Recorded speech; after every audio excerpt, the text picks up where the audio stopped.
This is episode 1.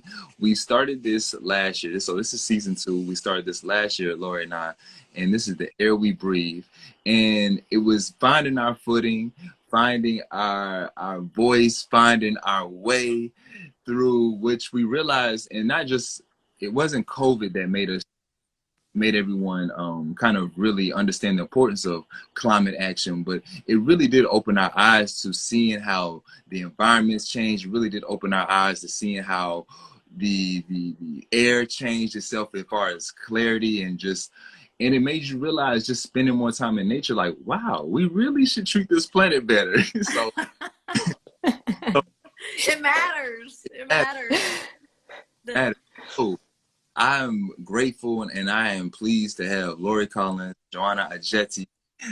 Ajete? No, you did it right, yeah.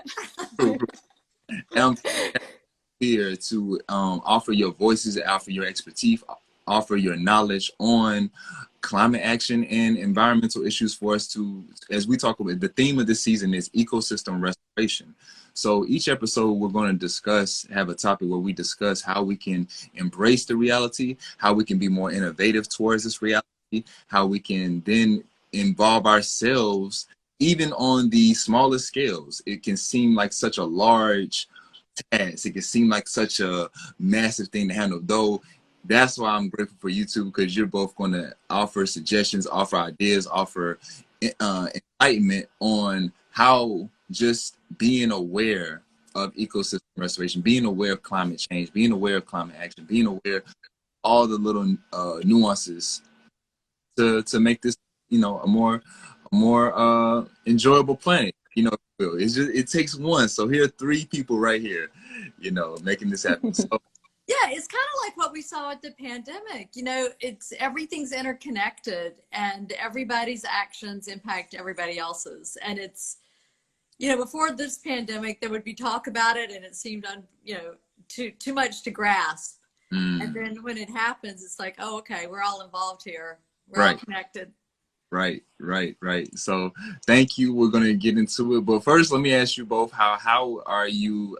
May has just started. So how is May looking for you both? Like, how is it? All right, Joanna, you are in London. So this is a global connection. Well, we both, Lori and I, in North Carolina. But how is May? Are you both excited for May? Definitely, yeah. For us in the UK, from next week, there's like new lifting of restrictions, like more lifting of restrictions. So it's looking good. We can meet people again. Sun is shining. It's looking good. I'm really excited. Nice.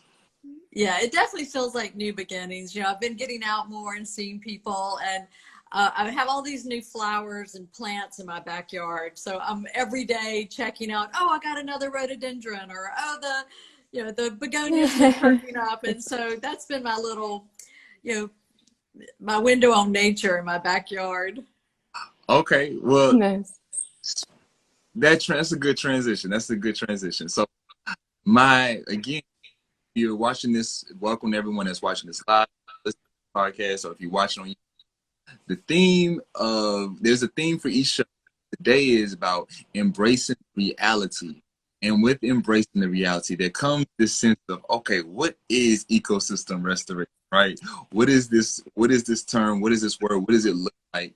My question to you, Joanna, starting off is, how does a global message of ecosystem restoration impact local societies? So I think it's really important to note that, we have this global message of ecosystem restoration, but it really starts with communities and starts small. Communities are the ones that are affected by ecosystem destructions. So the restoration should be coming from them as well. That's how basically it's all about them. We need to listen to them. We need to let those communities know why it's important, because it affects them. All across the board. Thank you. And Lori, well, I'm going to take a sidebar.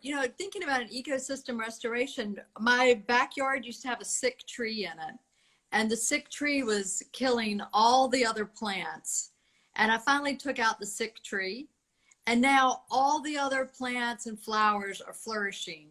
And so it's just a like very tangible example of an ecosystem restoration. Like it was the entire system, all the other plants were restored by getting rid of this one sick tree. And now you can see the birds and everything's flourishing. So anyway, it's just sort of a way to bring that concept to something like kind of small and real. And we can, you know, talk more about the global message, but you know, it's very similar to what we see with the pandemic.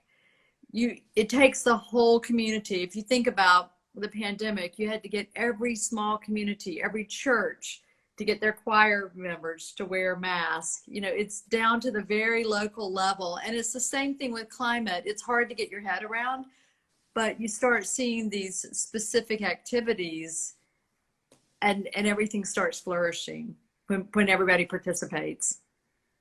Right. Okay. So I love that you told that story, and that's one of the things we're definitely going to incorporate, because we're talking about a subject that it may not be the most just the top headline subject in your newspaper, you know, if you still read newspapers, but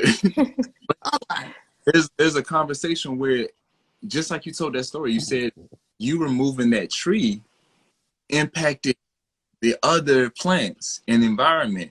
And I think that's very poignant, because I was going to ask who's impacted, you know, when we talk about these environments. You had an episode last season where we talked about environmental justice, you know, social justice through the environment, mm-hmm. right? Not to get onto that on this particular one, but just on a more broad sense, who all is involved, you know, because you making that move that you made to remove that tree, you were involved, but not everybody's going to remove a tree. Well, I'll tell you, my next door neighbor, who I love, was not happy that I wanted to cut down the tree because it was 100-year-old tree. It was huge. He thought it was, you know, I should try harder to save it.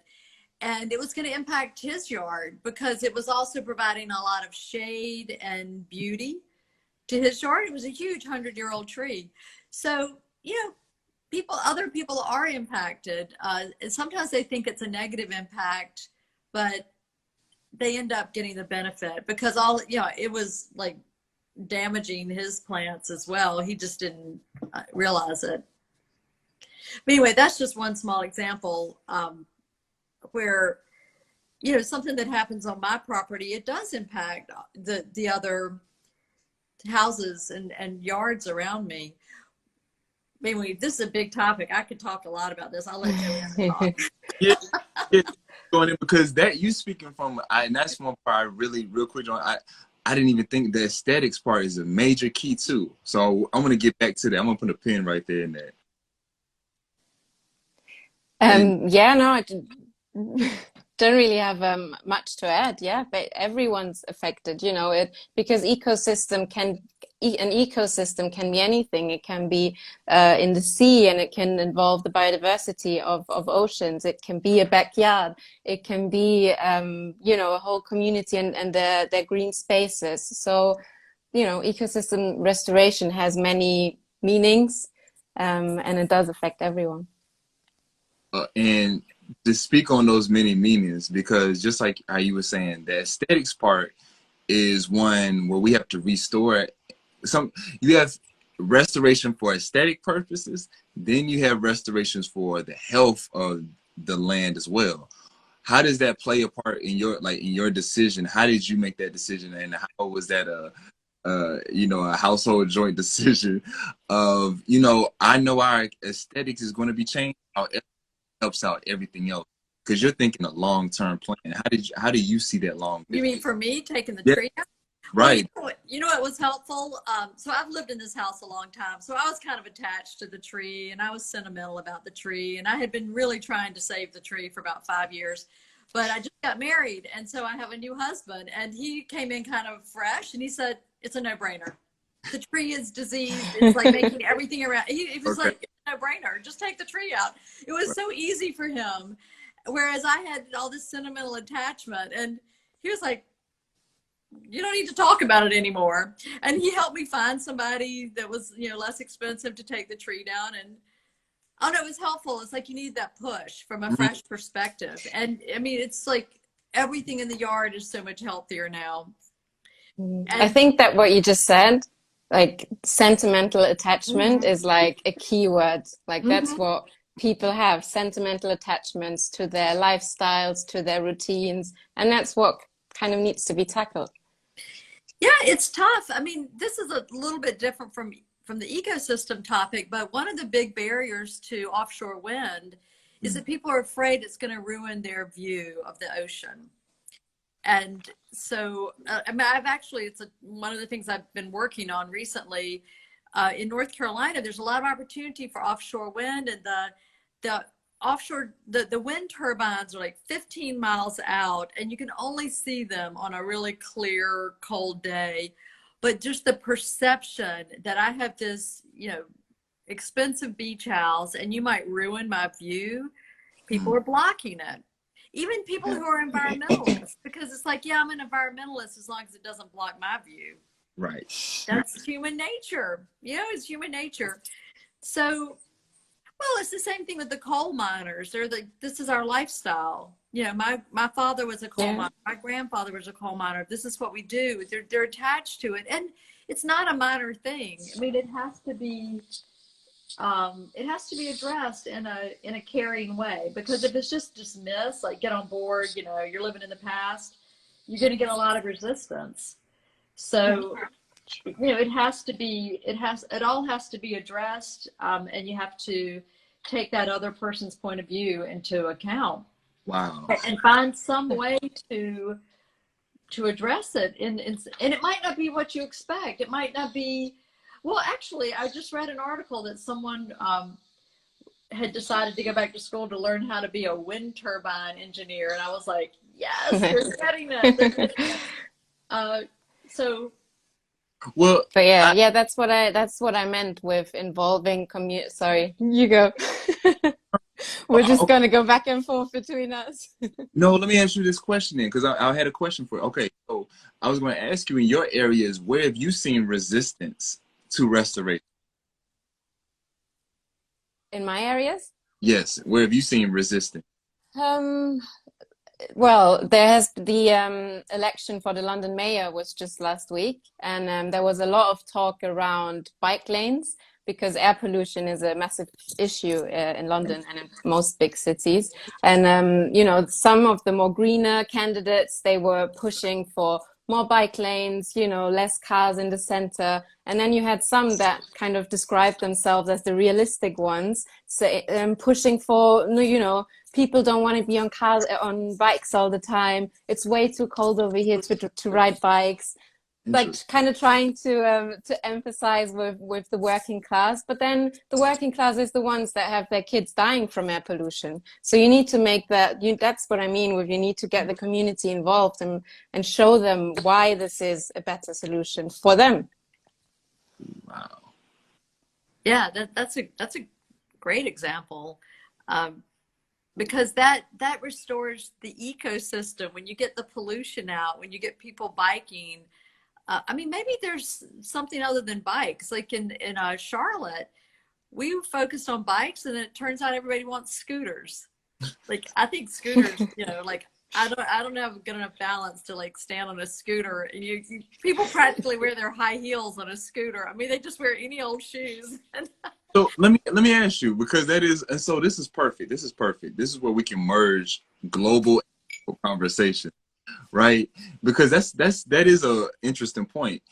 Do you believe do you see that being brought up as a conversation where the bike lane, more bike lanes can be should be created, though allow the scooters as well? Because the scooters, American, I'm not sure in your area, Joanna, how the scooters and the different companies have they made their mark, because here in America, in bigger cities and metropolitan cities, that's a major thing, having the different companies of different choices of scooters and to ride.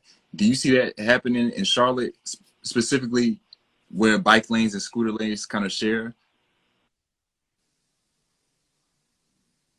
lanes? In Charlotte, you mean? In Charlotte. Charlotte, okay. In Charlotte, for Lori. Oh, I'm sorry. I thought you were talking to Joanna. No, no, Um, because it is those are environmental issues. mhm. You know, we want to increase people to be to do Yeah, safer. no, I mean, it's interesting because it does seem like people prefer scooters, but a lot of the emphasis, even in Charlotte, has been on creating new bike lanes. I mean, they just put it in the budget, in the city budget, to have more bike lanes. So I guess I'm sure they did a lot of research. I mean, there's an environmental nonprofit that I think researched this a lot to make sure that if they push for budget for more bike lanes, that people would actually, take advantage of it. And you have to make sure that the bike lane goes all the way, because if there's some huge gap, in the bike lane, then it's useless. Right. If you like can get halfway to town and then there's a highway and then the other half there's a bike lane, it's not used because it's got to be continuous from where people are coming from home. But anyways, things like that do restore the whole ecosystem. They pull the pollution out. They create more walkable communities, and ideally they create more economic development because people can stop, they can get a coffee along the way. So it generates more opportunity for retail and economic development. There's side benefits, but it's a change. It's actually interesting because what we're kind of talking about is that we think all this comes down to economic issues, and so much of it's just cultural. It's just cultural. Why won't people ride trains instead of everybody has to be in their own car? It's just cultural. People in the South don't ride trains. People in the North do ride trains. People in Europe ride trains. It's normal. People in the South, they think they can't get on a train. It's just sentimental attachment to their car. Right, exactly. It's not rational. It's not rational, but I think, as change makers, we need to accept that, a lot of things aren't rational. The way people buy homes is not rational. A lot of things aren't. So let go of rational and start thinking about how to get into people's heads and what are the incentives to encourage people to change their habits. That's perfect point. Joanna, what incentives have you seen in UK as far as encouraging people to change habits and become more environmental friendly? I think the biggest incentive is just is education, because people don't know about the links a lot of the times. So by knowing and then again, so it's education and also kind of reframing the whole conversation instead of making it all out to be as, you have to say no to this and say no to meat and do this. No, you frame it as an opportunity. You get to try out new cuisines. You get to, enjoy nature instead of being in your car all the time. Like, you need to reframe it and also educate people as to why it's better. I think those are the only sustainable incentives there really are. Have you seen, has the UK made some incentives, or have they made any push to really encourage people? What incentives have you seen there in your home? I know that they did an incentive around insulating homes. So because a lot of energy gets wasted in UK homes apparently aren't built very well, but it's completely failed because they didn't launch it alongside an educational campaign. Like, people didn't know about it, didn't know why they should do it. It didn't connect. No.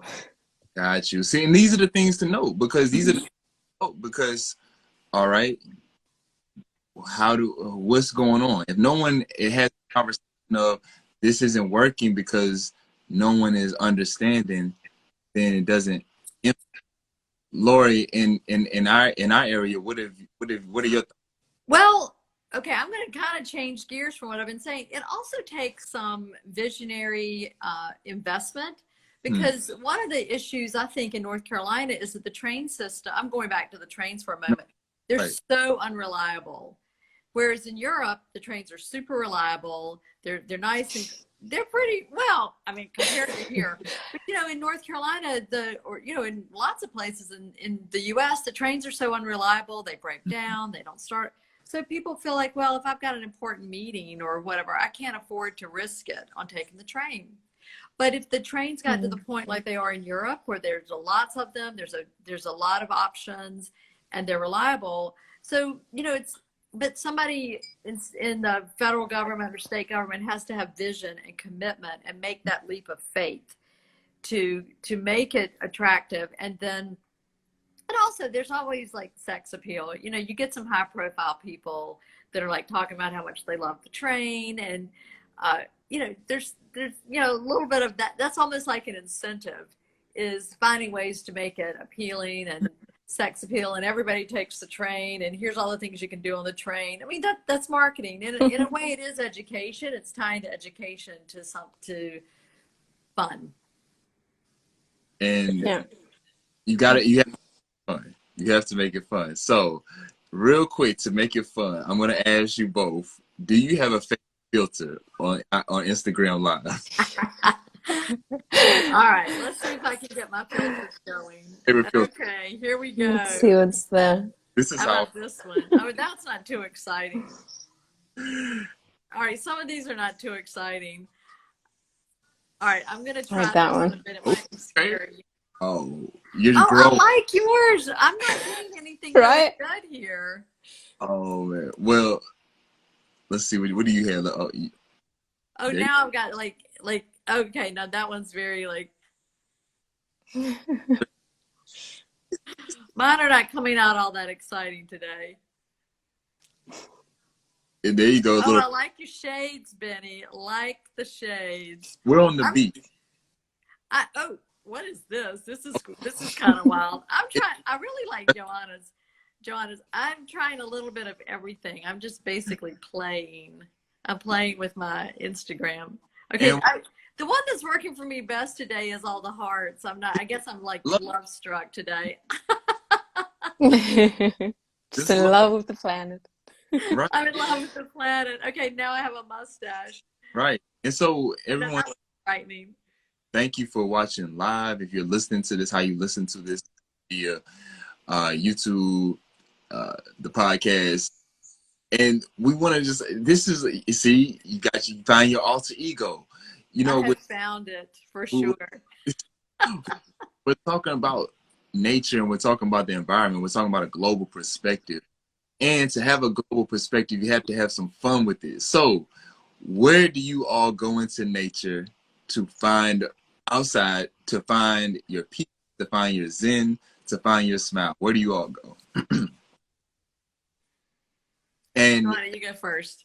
Joanna, you can start. Okay. I mean, here in London, I just find a local park. Like, I most like when I'm near the sea. I love the sound of the sea, and that's just the best. But here in London, a park will do. Just anywhere that's green, anywhere where I can listen to birds, where I can, you know, just watch things unfold. That's my spot. A bird watcher? Well, I can't identify them or anything, but I'll watch them. Okay. It counts. Lori, what about you? You know, there's tons of places to hike in North Carolina, so that's a positive. But without even getting in my car, I actually do have a lot of nature in my backyard, and part of it is just taking the time to notice it and appreciate it. So there's tons of birds. I think because I've got rid of that tree, I just have so many more birds in my yard, and I just see them like, you know, whizzing by, and they're chasing each other. They're having fun, and the flowers are coming up. So part of it is, for a lot of us, we probably do have nature. Even if you live in a city, you have to like notice it and pay attention to it. Wow, and I love the fact you said notice. And my last question to you both, because noticing it and embracing it is really why I want to speak on this. Is we're around it all the time. It's here. So how can we, starting off, not just, you know, it doesn't have to be anything too superhero like, you know, Avenger like, but how can we embrace reality and show more love to our environment, starting off, to kind of build more ecosystem restoration within our own minds. And Joanna, you can start if you like. Okay. I think it starts by first of all, accepting where we are, right? Like a lot of people are at a point where they don't even want to accept reality. So I think it's like acceptance is the first step. And then, sorry, I lost my train of thoughts there. No. That's a key one. Accept. Because while you catch your thought, you were speaking to me, because sometimes we can be in areas where we want to be somewhere else. Oh, I want to live in California. I want to live in Florida. I want to live somewhere else. And then you just deny the beauty. I sometimes say, oh, North Carolina has a lot of trees. One could say, many trees. Like I went to Texas last November, and I went where the Palo Duro Canyons, and leaving it was so flat. You could just see the sky was so beautiful. It was like I was literally in a globe. I could feel I was in a globe because I didn't see any end to the sky. And it's like, I just want to see that every day.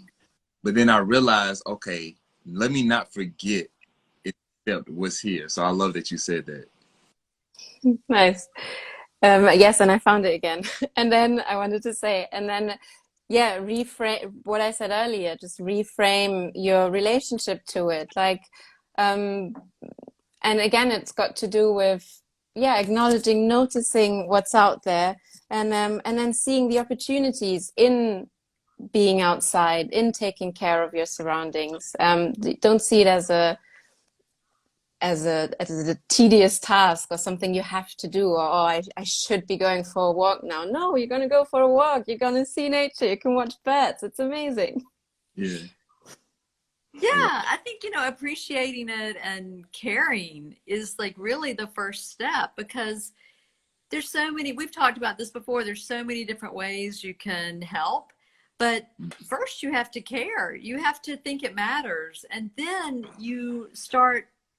opportunities start unfolding around how you can make a difference and how you can contribute. And, of course, one person can't save the entire planet, but, it all adds up, and you have to accept it. You have to notice and care. And I think that's part of what we're trying to do with this podcast, is get people to think about it and not just take things for granted, and, start tuning in. Get woke, man. We're trying to get everybody woke. I love it. Yes. I love that. Well, this was perfect to start off. We're going to take our one step at a time as we move forward. Our next topic is reversing climate change by reversing desertification. I wanted to speak on that and kind of walk our way into that one, because I understand what desertification is. And, I was looking at actually, this is really cool. If you all can look at Google Earth, they've added a new feature that shows you how the globe is looked from 1980, I want to say 84, to now. And look at it, it's amazing to see how areas like New York, areas on our coast it's going to be interesting to see over the next 10 years how these cities manage, because where the waters are coming, how the waters come in, and even to see areas in how close to home, and see it becoming more into like a desert land. So these are early beginning conversations, and not like you say, get woke, but it's serious, because 10 years, what are we looking at? So that's our next topic that we'll be discussing, and that's a little cliffhanger. All right. Living with water. That's what the people in New York City say. They're starting to think about how to live with water, because it's coming. Yes. Yeah. Thank you, and we'll chat Have a later. good week. Thank you. Bye. Okay. Bye, you too.